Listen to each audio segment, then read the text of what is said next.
Pepper சிக்கன்னால யாருக்கு தான் பிடிக்காது? வாங்க எப்படி பண்ணுறது பார்க்கலாம். ஒரு பேனில் 1 டேபிள் ஸ்பூன் சீரகம், 1 டேபிள் ஸ்பூன் சோம்பு, 2 டேபிள் ஸ்பூன் பெப்பர் சேர்த்துட்டு நல்லா ட்ரை ரோஸ்ட் பண்ணி பவுட்ரு பண்ணி எடுத்து தனியாக வச்சுக்கோங்க.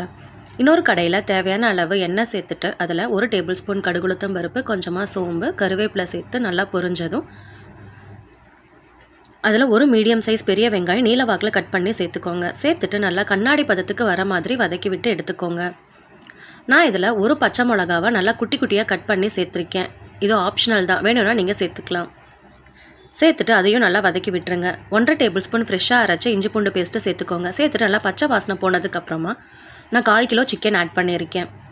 சிக்கன் சேர்த்துட்டு நல்லா வதக்கி விட்டுருங்க. அது கூட 1/4 டேபிள் ஸ்பூன் மஞ்சத்தூள், தேவையான அளவு உப்பு, 2 டேபிள் ஸ்பூன் தயிர் சேர்த்துக்கோங்க. தயிர் சேர்க்குறதுனால சிக்கன் நல்லா சாஃப்டாக வெந்து வரும்.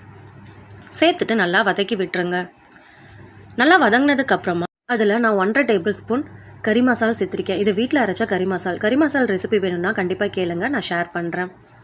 சேர்த்துட்டு நல்லா வதக்கி விட்டுருங்க. வதங்கினதுக்கப்புறமா 1/4 டம்ளர் தண்ணி சேர்த்து மூடி போட்டு ஒரு 10 நிமிஷம் மிதமான சூட்டில் வேக வச்சு எடுங்க. சிக்கன் நல்லா வெந்து வந்துடும். வெந்ததுக்கப்புறமா அதில் நம்ம ஃப்ரெஷ்ஷாக அரைச்சி வச்சுருக்க மசாலாவை அதில் 2 டேபிள் ஸ்பூன் சேர்த்துட்டு நல்லா வதக்கி விட்டுருங்க. அவ்வளோதாங்க, சூப்பரான பெப்பர் சிக்கன் ரெடி. செஞ்சு பார்த்துட்டு டேஸ்ட் எப்படி இருந்துச்சுன்னு கமெண்ட்டில் சொல்லுங்கள். ரெசிபி பிடிச்சிருந்தா கண்டிப்பாக சேனலை சப்ஸ்கிரைப் பண்ணுங்கள்.